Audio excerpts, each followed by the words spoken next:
I am Talia Anderson, 32 years old, and I never expected my 5-year marriage to Ryan would end with a text message at 2 in the morning. As a digital marketing specialist, I thought I understood communication, but nothing prepared me for seeing those words from my husband's phone. He's mine now, he's occupied. Don't wait up. His boss, Veronica, had finally made her move. My response was calm but final. Keep him. We're done. 20 minutes later, they appeared at my door, her smile triumphant, his face drained of color. If you're intrigued by what happened next in this story of betrayal and justice, please hit that like button, subscribe to my channel, and let me know in the comments where you're watching from today. I grew up in Seattle with parents who believed in hard work and education. My father owned a small bookstore, and my mother taught 3rd grade at the local elementary school. They weren't wealthy, but they provided a stable, loving home that emphasized integrity and persistence. These values shaped me into the woman I would become, though I never imagined how much my integrity would be tested. After graduating with a marketing degree from the University of Washington, I moved to Chicago to pursue better career opportunities. I landed a position at a digital marketing agency where I quickly proved my value, rising from junior copywriter to content strategist within 3 years. My colleagues respected my creative approach and analytical mind, and clients appreciated my ability to translate their needs into effective campaigns. My personal life, however, wasn't keeping pace with my professional success. Dating in Chicago proved challenging between long work hours and a limited social circle. I tried the app, suffered through awkward setups from well-meaning coworkers, and eventually resigned myself to focusing on my career rather than finding a partner. That changed on a rainy Friday evening at my friend Sophia's gallery opening. I almost didn't go, exhausted from a week of client presentations, but Sophia insisted I needed to see real humans, not just Zoom squares. Reluctantly, I traded my sweatpants for a simple black dress and headed downtown. The gallery was crowded with Chicago's artistic and professional crowd, the white walls showcasing Sophia's bold geometric paintings. I was admiring a particularly striking blue canvas when someone beside me said, "It looks like an ocean in the middle of a storm, doesn't it?"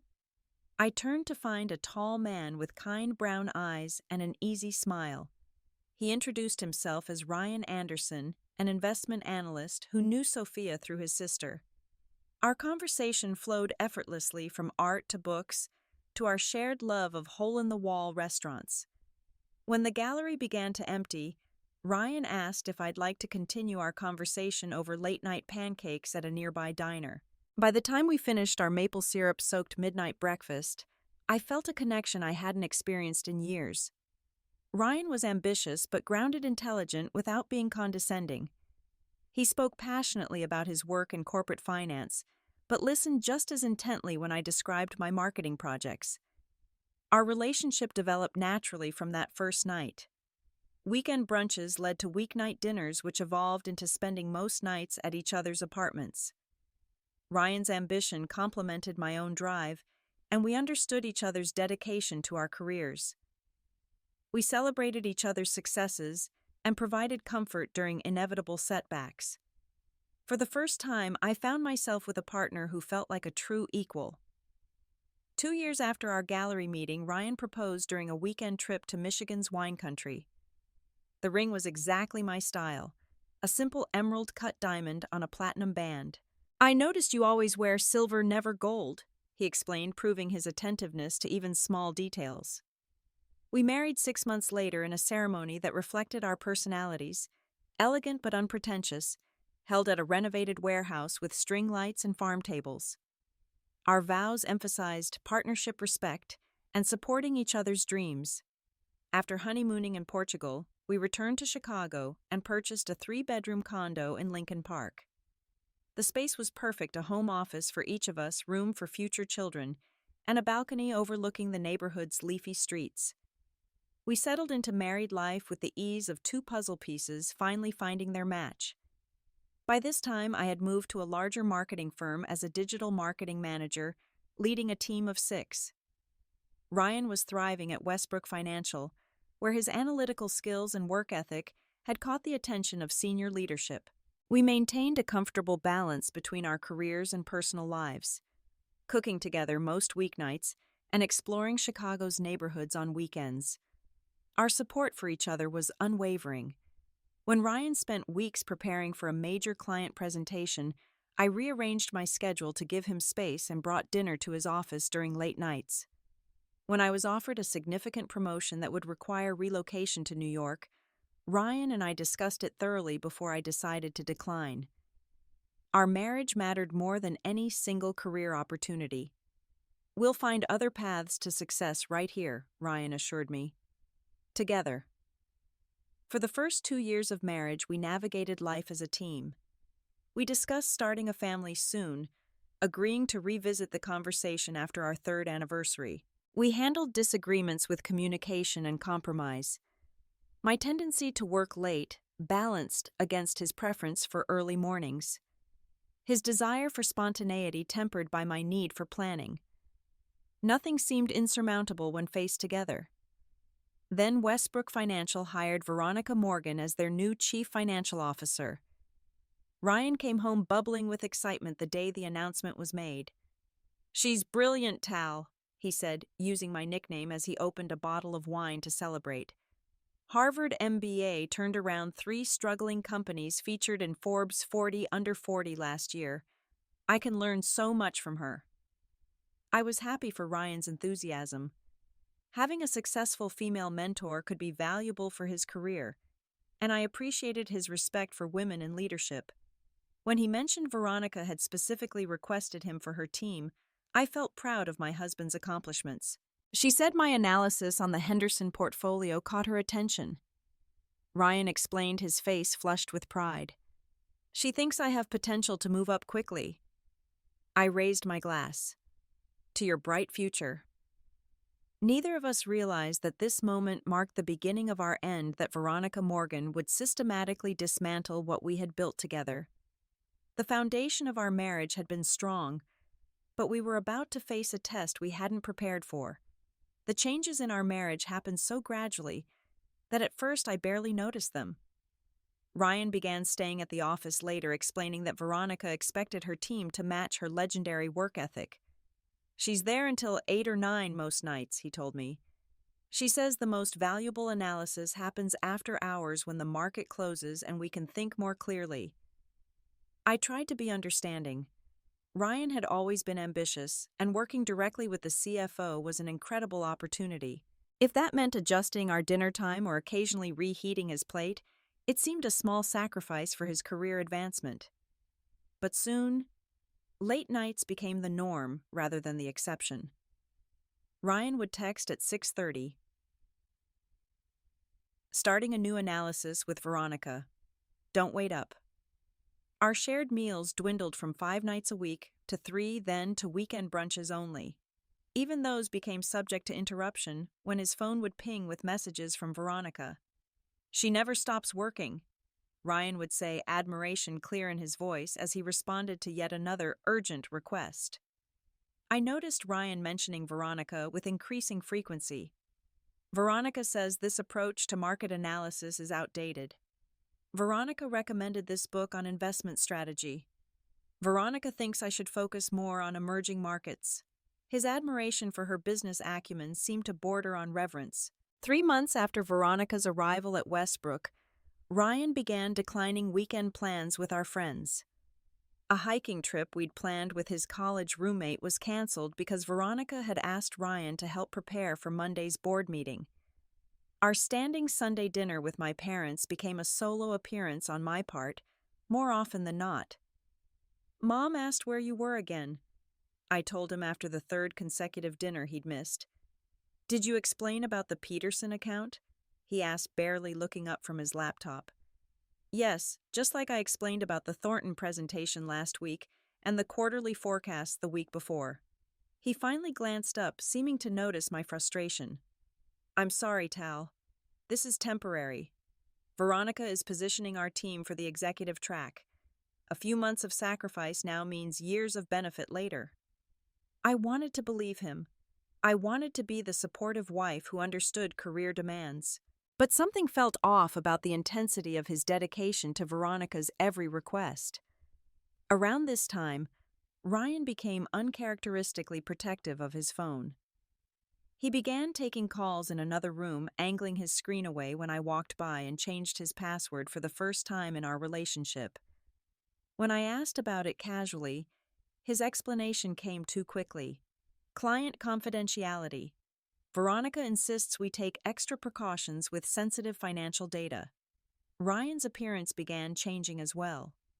He started working out more intensely at the gym, switched to a more expensive haircut, and bought several new suits without consulting me, which was unusual for our typically joint financial decisions. Veronica says presentation matters in finance, he explained when I commented on the sudden wardrobe upgrade. The senior partners notice these things. I first met Veronica Morgan at Westbrook Financial's holiday party, a lavish affair at the Four Seasons. Ryan had talked about her so much that I'd formed a mental image of an intimidating, stern executive. The reality was more complex and concerning. Veronica was in her early 40s, stylish and striking rather than conventionally beautiful. She carried herself with the confidence of someone accustomed to being the most powerful person in any room. When Ryan introduced us, her handshake was firm, her smile practiced. "So you're Talia," she said, assessing me with calculating blue eyes. "Ryan speaks so highly of your marketing work." The slight pause before marketing work implied a hierarchy where my career existed several rungs below finance. Throughout the evening, I watched as Veronica repeatedly pulled Ryan into conversations with executives, positioning herself between us physically whenever possible. "Ryan James needs your perspective on the Asian markets," she would say, placing her hand on my husband's arm to guide him away. Each time, Ryan would give me an apologetic glance but follow willingly. During dinner, Veronica arranged the seating to place Ryan next to her with me at a different table.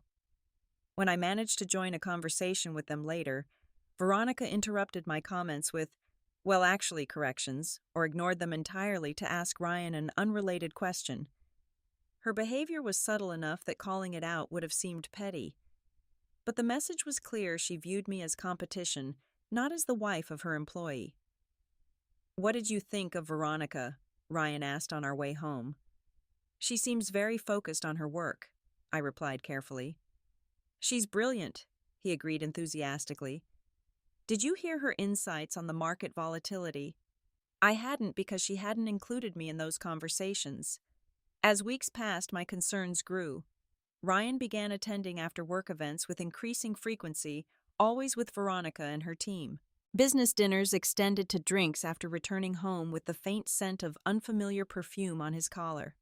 I found receipts for expensive client lunches at restaurants Ryan and I had been saving to try for special occasions. A charge for a silver bracelet from Tiffany appeared on our joint credit card in February, nowhere near my birthday or our anniversary. When I asked about these discoveries, Ryan's responses became defensive and dismissive. "You're being paranoid, Talia. The bracelet was a group gift for Melissa's retirement. These are business development expenses. It's how deals get done. Why are you checking the credit card statements like you don't trust me?" His deflections made me question my own judgment. Was I being paranoid?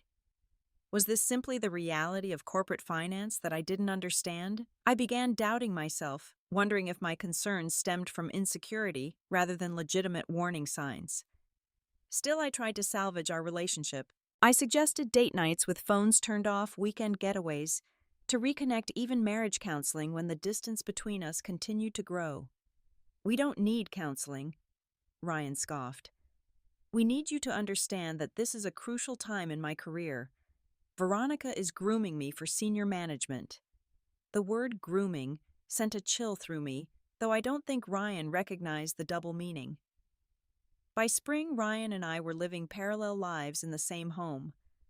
We slept beside each other but rarely talked beyond logistics and schedules. Intimacy had dwindled, then disappeared, with Ryan often claiming exhaustion from work or sleeping on the couch after late-night strategy sessions. I knew in my heart something inappropriate was happening, whether emotional or physical. The husband who had once shared everything with me now lived behind walls of excuses and half-truths. I just didn't have proof, and part of me didn't want it. Proof would force action decisions change. And despite everything, I still loved the man I had married, or at least the memory of him. But sometimes the universe forces your hand. Sometimes the truth arrives in a text message at 2 in the morning and there's no more room for doubt or self-deception. May 15th marked our 5th wedding anniversary. Despite the growing distance between us, I held on to hope that this milestone might reconnect us. I requested the day off work and planned a special evening, Ryan's favorite meal of seared scallops and risotto, a bottle of wine from the vineyard where he proposed, and a thoughtfully chosen gift, a vintage watch he'd admired months ago. That morning, Ryan kissed my cheek before leaving for work, a gesture that had become rare enough to feel significant. "Happy anniversary," he said. "5 years, can you believe it?" "It's gone so fast," I replied, hopeful this acknowledgement meant he'd prioritize our celebration. "I have something special planned for tonight." "Looking forward to it," he said, and for a moment he sounded like the Ryan I'd fallen in love with. I spent the day cleaning the condo, buying fresh flowers, shopping for ingredients, and setting our dining room table with the good china we rarely used. By 6 o'clock, everything was perfect. Candles waited to be lit, wine was breathing, and I had changed into a new dress that complemented my eyes, the kind of detail Ryan once would have noticed and commented on. At 6:30, my phone chimed with a text from Ryan. "Emergency meeting with Veronica about the Lawson account. Don't know when I'll be done. Sorry." The disappointment was physical, a weight pressing against my chest. I called him and the call went straight to voicemail. I texted back, asking if we could reschedule our celebration for later that night, but received no response. I sat at our beautifully set table alone. The candles unlit, the food uncooked, fighting back tears of frustration and hurt. This wasn't just another missed dinner. This was our anniversary, a day that should have mattered. As the evening progressed with no further communication from Ryan, my sadness hardened into something else.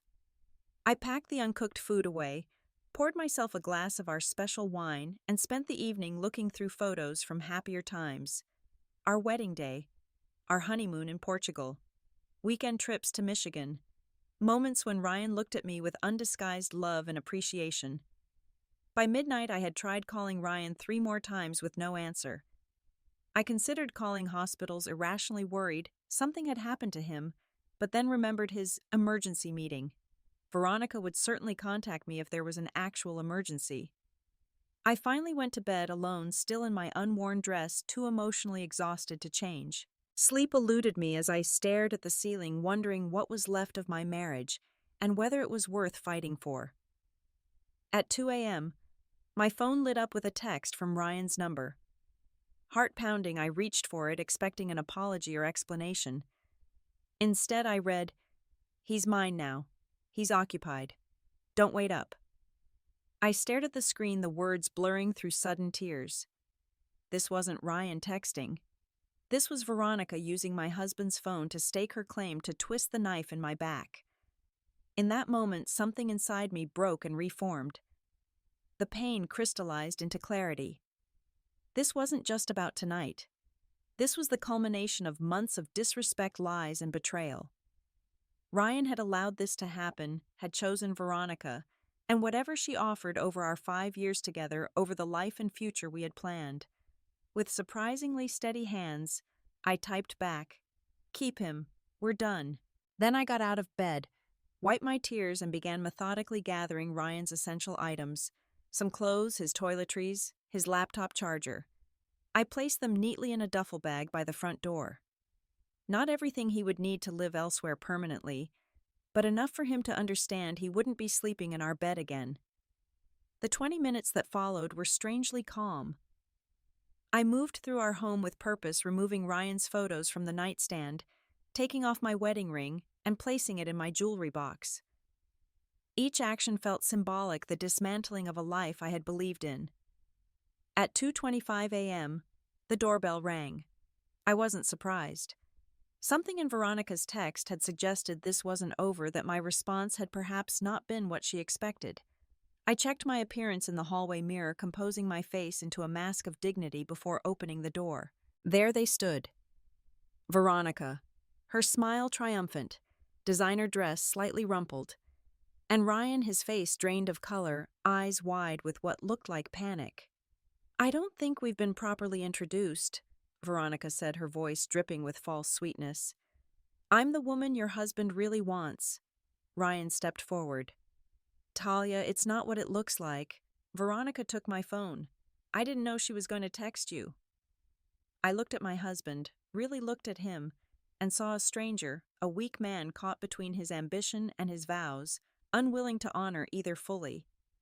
Without a word, I picked up the duffel bag I'd packed and held it out to him. "Talia, please," he stammered. "We need to talk about this." "No, we don't," I said, my voice calm despite the storm inside me. "I think Veronica's text made everything perfectly clear." Veronica's smile faltered clearly, not expecting this composed response. She had wanted drama tears, a scene that would position her as the sophisticated other woman claiming her prize from the hysterical wife. My dignity denied her that satisfaction.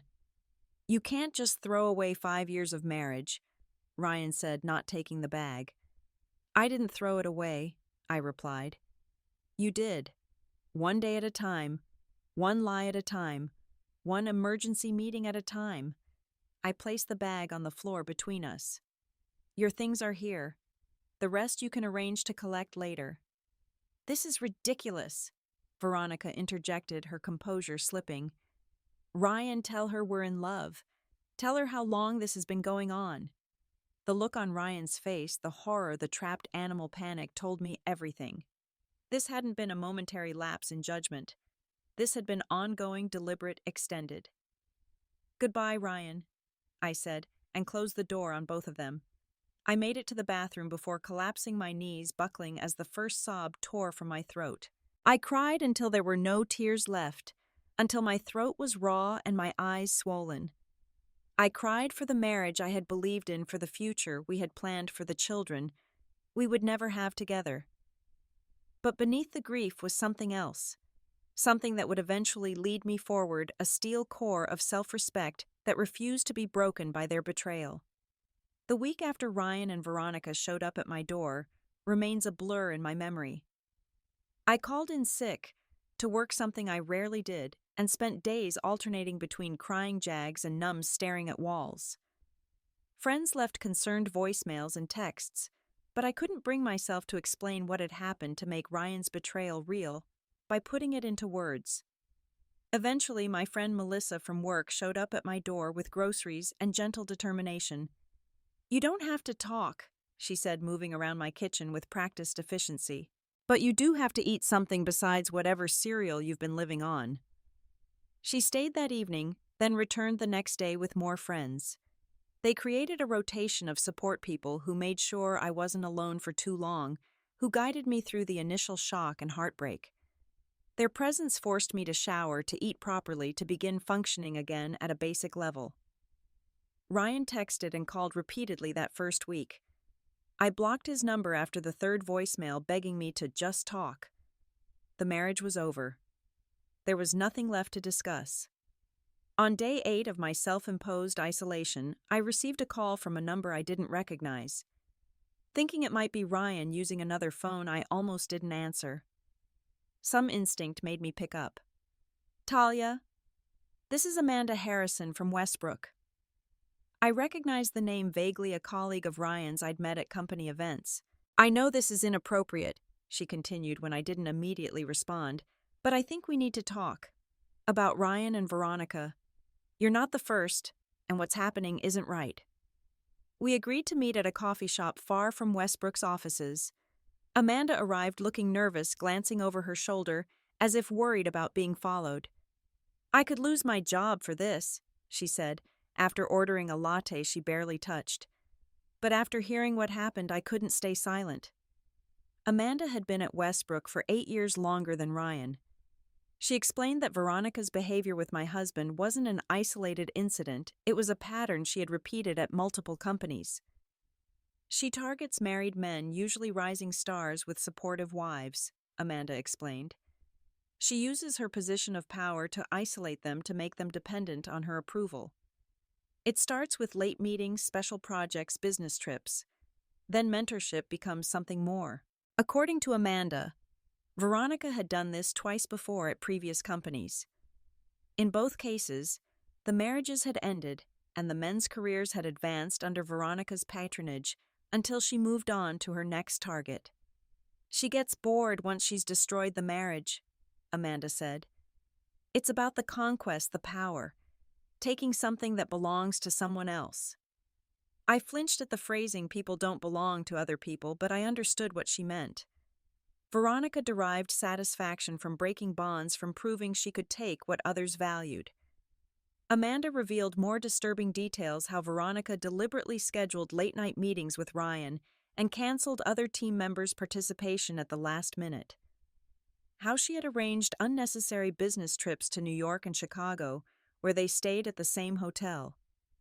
How she spoke dismissively of me to Ryan in front of other team members. Several of us were concerned, but no one wanted to risk their career by speaking up, Amanda admitted, shame coloring her voice. Veronica makes it clear that crossing her has consequences. Why are you telling me this now? I asked. Because what she did on your anniversary was cruel even by her standards. And because there's something you should know. Amanda leaned forward. Westbrook has a strict policy against relationships between managers and direct reports.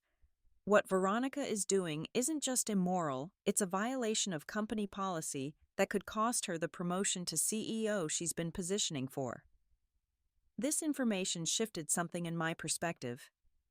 Ryan's betrayal was still a personal wound, but Veronica's actions were part of a larger pattern of workplace abuse and corporate policy violations. After meeting with Amanda, I contacted a lawyer not just for divorce proceedings, but to understand the potential corporate ethics implications. Patricia Weinstein specialized in both family and employment law, making her uniquely qualified to advise me. What you're describing is a clear abuse of power, Patricia said during our consultation.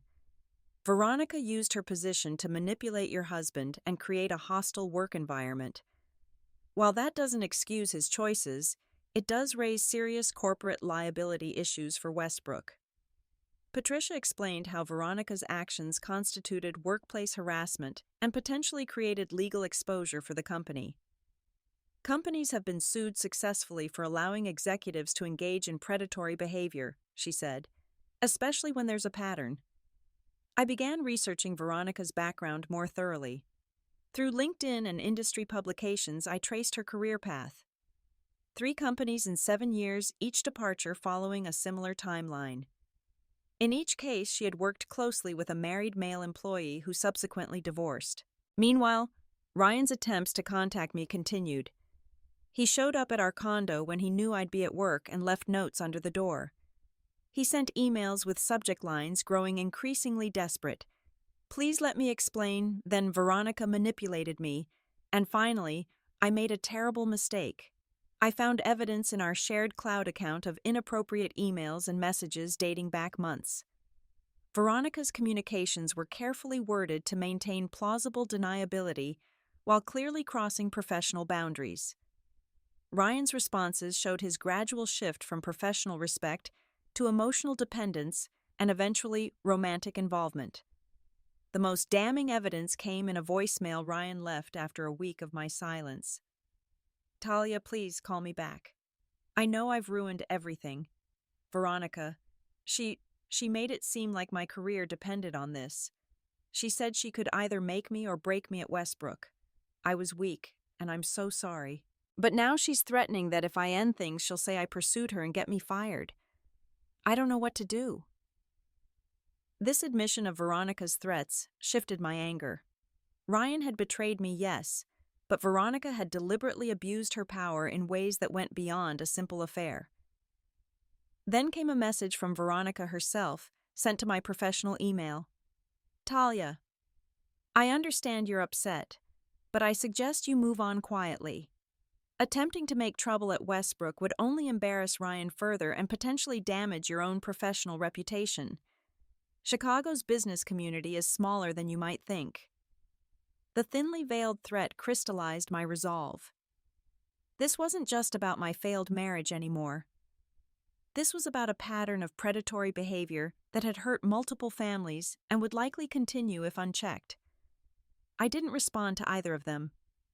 Instead, I began documenting everything I knew, everything I had learned, everything I could prove. The clarity that came with this purpose helped me emerge from the fog of heartbreak. I couldn't change what had happened to my marriage, but perhaps I could prevent Veronica from doing this to someone else. As I compiled evidence and consulted with my lawyer, a plan began to take shape. Not a plan born from vengeance or emotion, but one built on facts, documentation, and corporate ethics. Veronica had used her professional power to facilitate personal misconduct. Now that same corporate structure could hold her accountable. Through Amanda, I connected with other women whose husbands had been previously involved with Veronica. Kelly Morgan. No relation to Veronica, had been married to a financial analyst at Midwest Investments, where Veronica worked 3 years ago. Bridget Talbot's husband had worked under Veronica at Capital Source before that. We met at a quiet restaurant in a Chicago suburb, 3 women united by an experience none of us had asked for. Kelly and Bridget shared stories that mirrored mine with disturbing similarity. The late-night meetings, the gradual alienation, the sudden coldness from husbands who had once been loving partners. "She has a playbook," Bridget observed bitterly. "She uses the same tactics every time because they work." Kelly nodded. "The professional mentor relationship gives her access and power. The men convince themselves it's about their career until it's too late." Both women had divorced their husbands, who remained briefly with Veronica before being discarded when she moved to her next company. Neither man's career had advanced as promised once Veronica's interest waned. "Derek was devastated when she cooled toward him," Kelly explained. "He'd sacrificed everything: our marriage, his relationship with our children, his integrity, and then she simply moved on to her next target. He's still trying to rebuild his life 2 years later." Most importantly, Kelly had documentation, emails, texts, and company communications that directly violated Capital Source's policies on workplace relationships. She had considered pursuing action against the company, but had ultimately decided to focus on rebuilding her life instead. "I didn't have the energy for a corporate battle while going through a divorce and raising 2 children alone," she explained. "But I saved everything. I always thought someday it might help someone else in my position." Armed with this additional evidence, I consulted with Patricia Weinstein again, this time about approaching Westbrook's leadership. She recommended a careful, strategic approach. "Corporate boards typically respond to 2 things: legal liability and public relations risks," Patricia advised. "Your strongest leverage is demonstrating that Veronica's behavior creates both." Together, we drafted a detailed letter to Westbrook's board of directors, outlining Veronica's pattern of behavior, the specific policy violations, and the potential legal and reputational consequences for the company. We included only facts we could substantiate, avoiding emotional language or accusations we couldn't prove. Before sending the letter, I requested a confidential meeting with Westbrook's Director of Human Resources, Maria Chen. This meeting required careful planning, as I didn't want word getting back to Veronica before I was prepared. Maria agreed to meet me at a neutral location, clearly curious about what Ryan's wife wanted to discuss. When I explained the situation and showed her some of the evidence I had gathered, her professional composure cracked. "This is deeply concerning," she said, reviewing text messages and emails I'd brought. "These interactions clearly violate our policies on manager-subordinate relationships and could constitute a hostile work environment." Maria confirmed what Amanda had told me: Westbrook had explicit policies prohibiting relationships between managers and those who reported to them, especially when performance evaluations and career advancement were involved. "The company takes these matters seriously," she assured me. "But I'll be honest, this will be complicated given Veronica's position and influence." I understood the subtext: going against a powerful CFO in line for the CEO position wouldn't be easy, even with substantial evidence. This would require irrefutable proof and multiple corroborating witnesses. Maria promised to review the information confidentially while I continued gathering evidence and preparing my formal presentation to the board. During this period, Ryan's attempts to contact me became increasingly desperate. He left a letter in our mailbox explaining that he had moved into a furnished apartment and wanted to arrange to collect more of his belongings. Talia, I know I've destroyed everything we built together. I have no excuse. The truth is, I was flattered by Veronica's attention and intimidated by her power at Westbrook. What started as mentorship became something else so gradually I barely noticed the boundaries being crossed until it was too late. When I realized what was happening, I convinced myself it was too late to turn back. I was wrong, and I've lost the only person who truly loved me for who I am, not what I could do for their career. I will regret this for the rest of my life. The letter continued with apologies and explanations that might have moved me weeks earlier, but now felt hollow. The Ryan I had loved would never have betrayed me regardless of workplace pressure. The man who wrote this letter was someone I no longer knew or wanted to know. I arranged through my lawyer for Ryan to collect his things while I was out of the condo. I couldn't bear to see him to risk my resolve weakening in the face of familiarity and shared history. As I prepared my case against Veronica, I learned through Amanda that Veronica was being seriously considered for the CEO position. The current chief executive was retiring at year's end, and the board was evaluating internal candidates. This information added urgency to my timeline. If Veronica secured the top position, holding her accountable would become even more difficult.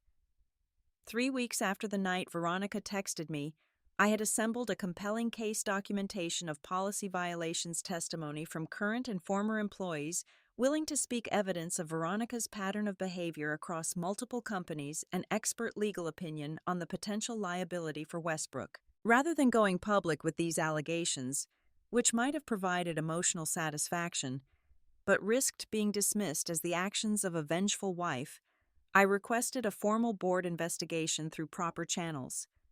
My attorney delivered our documentation to the board secretary with a request for a closed meeting to present additional information. The board's initial response came through their general counsel, who attempted to minimize the situation.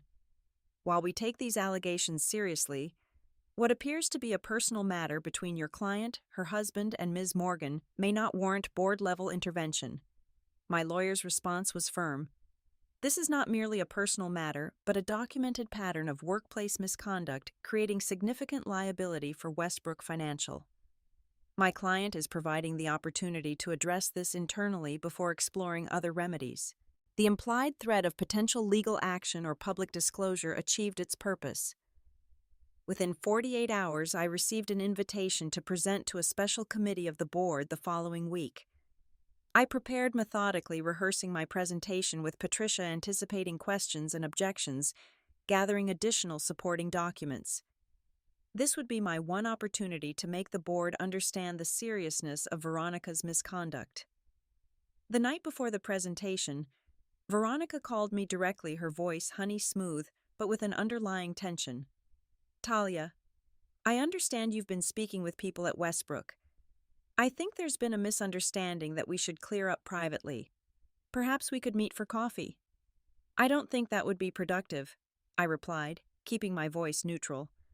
I'm concerned you may have an incomplete picture of the situation with Ryan, she continued. These matters are complex, and taking them to the board might have unintended consequences for everyone involved, including you. The threat was subtle but clear. I ended the call politely but firmly, more convinced than ever that my course of action was necessary. The boardroom at Westbrook Financial exuded power and tradition, gleaming mahogany table leather chairs and floor-to-ceiling windows overlooking Chicago's financial district. 5 board members sat opposite me with Patricia beside me, and a corporate secretary present to document the meeting.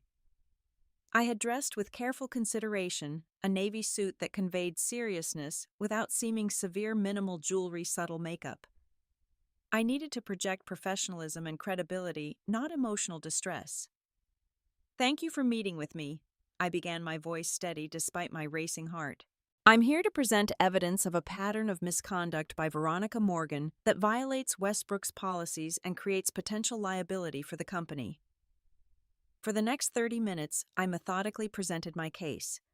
I outlined Veronica's history of targeting married male employees at previous companies, provided documentation of inappropriate communications with Ryan, and explained how her actions constituted an abuse of power in the workplace.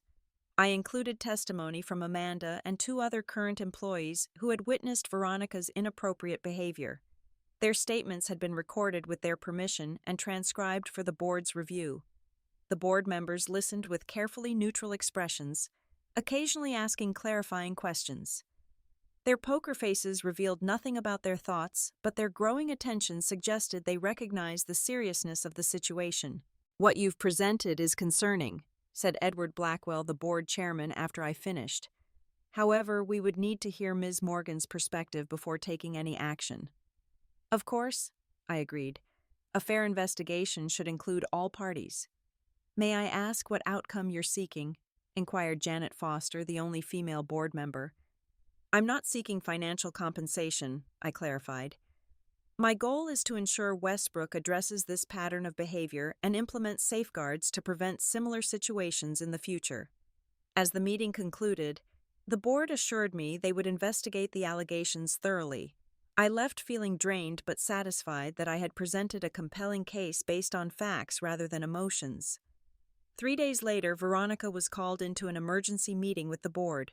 According to Amanda, who had become my inside source at Westbrook, Veronica initially attempted to dismiss my claims as the vindictive actions of a jealous wife. "She tried to paint you as unstable and obsessed," Amanda reported. "But then they started presenting the documentation you provided. Emails, texts, testimony from multiple employees. She couldn't deny it all." Veronica then shifted strategies, claiming her relationship with Ryan had been consensual and mutual, not an abuse of power. "That's when they called Ryan in," Amanda continued. "He was terrified, pale as a ghost. But when the board chairman asked him directly if Veronica had implied his career advancement depended on their relationship, he finally broke. Ryan admitted everything: how Veronica had systematically isolated him, how she had linked professional opportunities to personal involvement, how she had threatened his position when he expressed doubts about their relationship.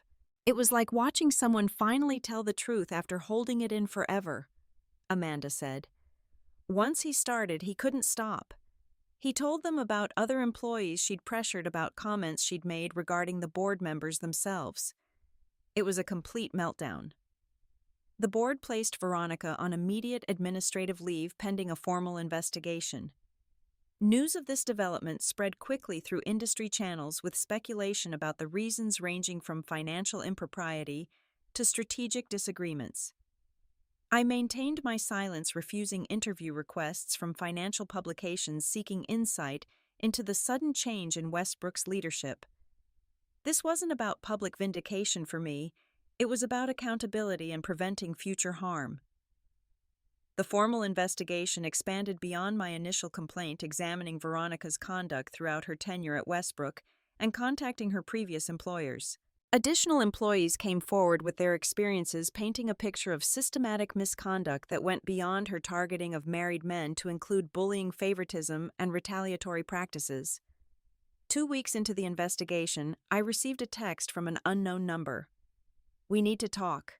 I can make this go away. Name your price." I forwarded it to my lawyer without responding. Ryan called that same day, his voice urgent. "Talia, Veronica is desperate. She wants to offer you money to withdraw your complaint. Please don't meet with her alone. She's not stable right now." I assured him I had no intention of engaging with Veronica and ended the call quickly. Despite everything, Ryan's concerns seemed genuine, but our relationship was irreparably broken. No warning about Veronica could change that. A month after my presentation to the board, Westbrook Financial issued a terse press release. "Veronica Morgan's employment contract will not be renewed when it expires next quarter.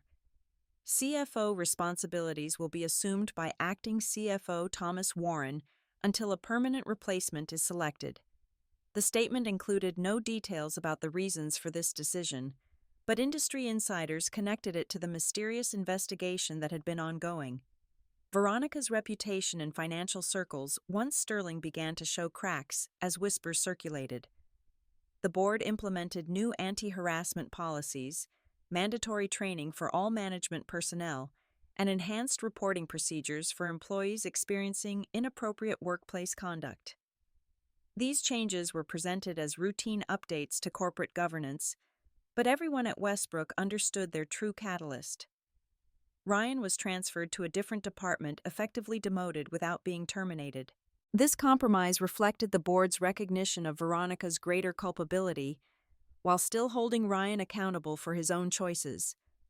My divorce proceedings moved forward with surprising efficiency. Ryan contested nothing, agreeing to all my terms and waiving claims to assets that were rightfully mine. The legal process that I had feared would be contentious and prolonged was finalized within months. Throughout this period, I declined all media inquiries and maintained my privacy.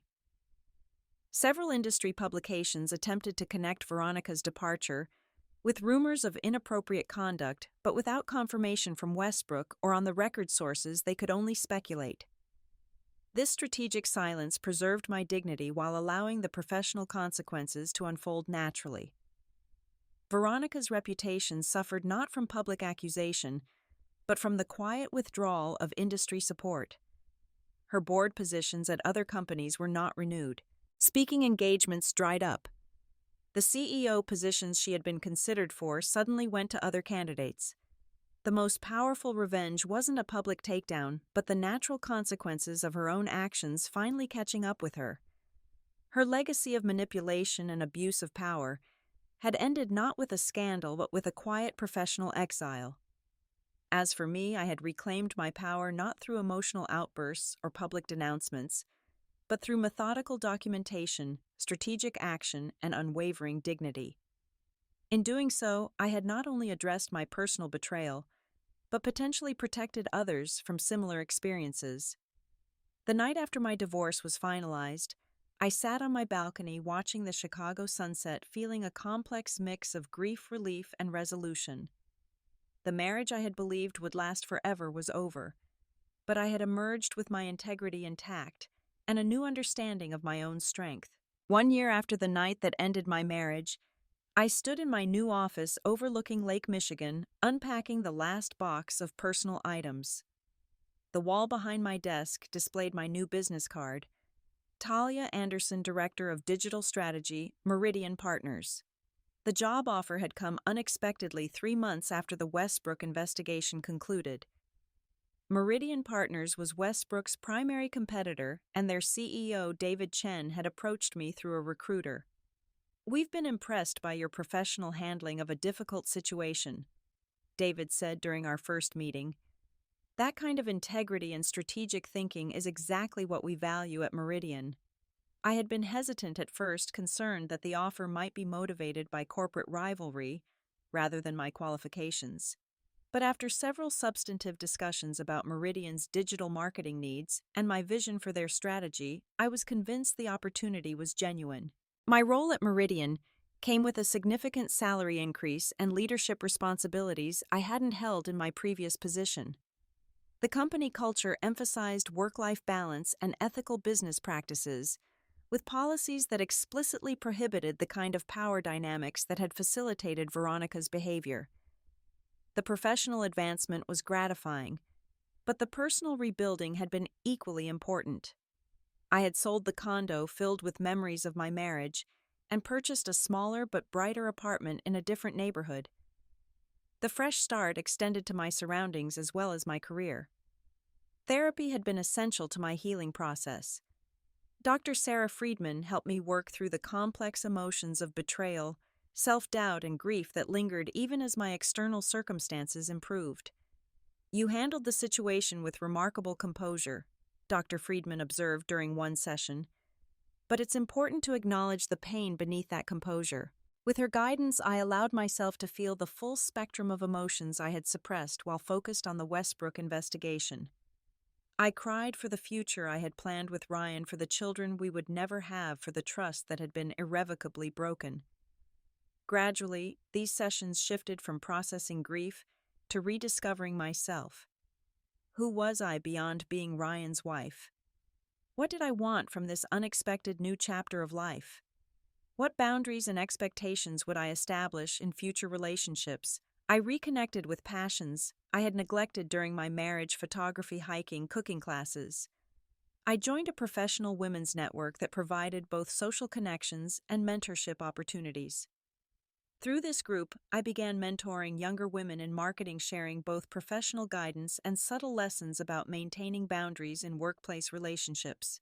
Without naming names or companies, I occasionally spoke at corporate ethics conferences about power dynamics in professional settings and the importance of clear policies.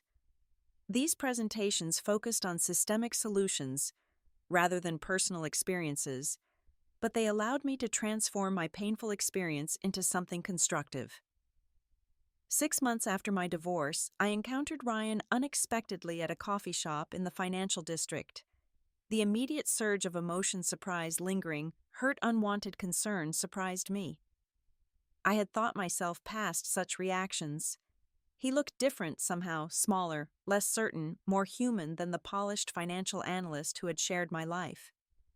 When he asked if he could join me for a few minutes, I agreed, curious about what he might say. "I've been in therapy," he began without preamble, "trying to understand how I could have betrayed someone who loved me so completely. There's no excuse, but I wanted you to know I recognize what I threw away." "Thank you for saying that," I replied, finding I meant it. "I hope the therapy helps you." "I'm leaving Westbrook," he continued, "starting over at a smaller firm in Milwaukee. Too many memories here, too much damage done." We spoke for 20 minutes, not about reconciliation, which we both knew was impossible, but about closure. Ryan acknowledged his weakness in succumbing to Veronica's manipulation, while accepting full responsibility for his choices. I shared that despite everything, I hoped he would find happiness and integrity in his new beginning. As we prepared to go our separate ways, Ryan asked, "Have you heard anything about Veronica?" I shook my head. "Nothing specific. She left the industry altogether," he said. "I heard she moved to California trying to reinvent herself in tech, but her reputation followed her." I felt no satisfaction at this news, only a quiet acknowledgement that actions have natural consequences. My goal had never been to destroy Veronica's life, only to hold her accountable and prevent her from continuing her pattern of harmful behavior. The following month, I met Daniel Larson at a charity auction for arts education. He owned a successful independent bookstore with 3 locations across Chicago, and we connected over shared interests in literature and photography. Our conversation flowed easily, but when he asked for my number, I hesitated. "I've recently been through a difficult divorce," I explained. "I'm not sure I'm ready to date." "I understand," he said with a warm smile. "How about this? I'll give you my card. If you ever feel ready for coffee as friends or something more, you can reach me." His respect for my boundaries only increased my interest in getting to know him. 2 weeks later, I called him and we arranged to meet at an exhibition at the Art Institute. Our relationship developed slowly with a caution born from experience. I was transparent about my past without dwelling on it, and Daniel shared his own history of a long-term relationship that had ended amicably but painfully. We both valued honesty, respect, and clear communication as a result of previous heartbreaks. 4 months into our relationship, when Daniel first stayed overnight at my apartment, I woke from a nightmare about discovering another betrayal. He held me without questions until I was ready to explain my fears. "I can't promise I'll never hurt you," he said thoughtfully. "Anyone who would promise that isn't being honest. But I can promise that I value integrity above all else. I will always be honest with you, even when it's difficult." This realistic approach to trust meant more to me than grand romantic declarations ever could. As I arranged my office at Meridian, placing family photos and art pieces collected during my travels, my assistant knocked on the door. "Ms. Anderson, your 10 o'clock appointment is here." My first official meeting as director was with a promising marketing analyst I had recruited from another firm. She reminded me somewhat of myself 7 years ago, ambitious, creative, perhaps a little naive about corporate politics. Welcome to Meridian, I greeted her. Let's talk about how we can build something valuable together. Looking at her eager expression, I reflected on how losing what I thought I wanted had ultimately led me to what I needed: work that challenged me, relationships based on mutual respect, and a deeper understanding of my own resilience. The betrayal that had seemed like an ending had actually been a beginning, a painful but necessary redirection toward a life more authentic and ultimately more fulfilling than the one I had planned. I had discovered strength I didn't know I possessed, and wisdom I couldn't have gained any other way. The path forward wasn't perfect. I still had moments of doubt and residual trust issues that affected my new relationship. But I moved forward with clearer boundaries, stronger values, and the confidence that came from surviving what I once thought would destroy me. My revenge against Veronica hadn't been driven by emotion or the desire to see her suffer. It had been the simple act of speaking truth and allowing natural consequences to unfold. That approach had not only ended her legacy of manipulation, but had freed me to create a new legacy of my own, one built on integrity, resilience, and the quiet power of dignity maintained even in the face of betrayal. Have you ever experienced betrayal that ultimately led you to a better path? How did you maintain your dignity through difficult times? I'd love to hear your stories in the comments below. If this story resonated with you, please like and subscribe to my channel for more authentic conversations about life's challenges and triumphs. Share this video with someone who might be going through their own difficult time. They might find comfort in knowing that sometimes our most painful endings can lead to unexpected new beginnings. Thank you for listening to my journey, and remember that your response to betrayal says more about your character than the betrayal itself ever could.